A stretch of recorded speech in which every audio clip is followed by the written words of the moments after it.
Hi, I'm Rick Gravy. I'm an optometrist here at Neuro-Visual Performance Institute, and I've been asked today to talk to you about just what we can do to improve achievement in school or help these bright kids who aren't showing the rest of the world how bright they are.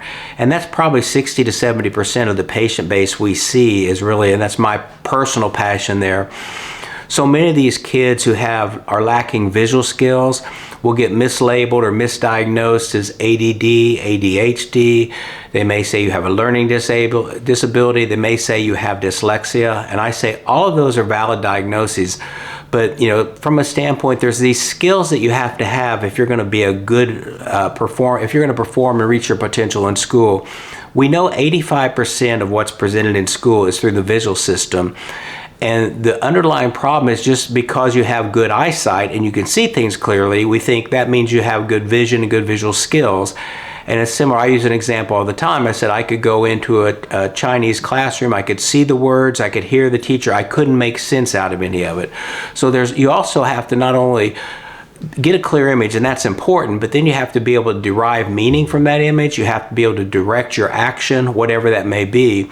And school has one of the more difficult visual tasks that we ask to do. We're really made to, our visual system's made to be hunters, fishermen, farmers, looking things far away. We're forced all day to look up close at this schools, and now that we're doing tablets, it's even more visual stress on individuals. But just the ability to point, turn, track your eyes.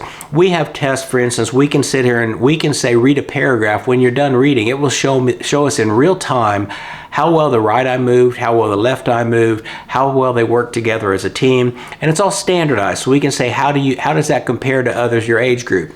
The other thing is in the distance, our eyes always move together. They move the same direction. We're up close, they have to turn in and converge. And I said, hold things up close and look here all day long.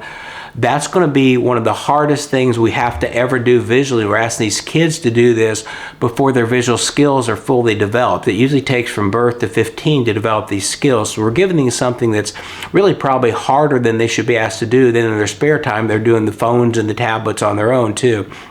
But as I said earlier, we know 85% of what we learn in school is through the visual system. We have to make sure these visual skills are there. And if someone's having problems, what they generally what most happens in the school is they say, let's create an IEP, a 504 plan, which is wonderful because it helps get the kid through the system. But that's, instead of being a reader, let's talk about running. And that's like we realize your visual skills are not where they should be, and it's like having to try to run in 20-pound shoes. You can do it, but you just can't keep up and you won't reach your potential. And in the early grades, you may get by when you're learning to read. But as you have to read to learn, that's when we often see these performance gaps take place for individuals that we work with. And so we have tests to say, what skills do you need? And if we see there's lacking skills, it's kind of like realizing you're running in 20-pound shoes. And so before we say you're ADD, you're dyslexic, let's say instead of reading in school, that's a runner, we don't say you're an ADD runner or you're a dyslexic runner. Let's make your shoes lighter first. Or in other words, let us improve these visual skills. Let us see if you still have those kind of problems. Like if individuals have trouble turning their eyes in together, that's called convergence insufficiency. If you have convergence insufficiency, you're 3 times more likely to be labeled ADD. So the other thing, we know roughly 1 in 4 kids are going to have problems with eye tracking and binocular vision work.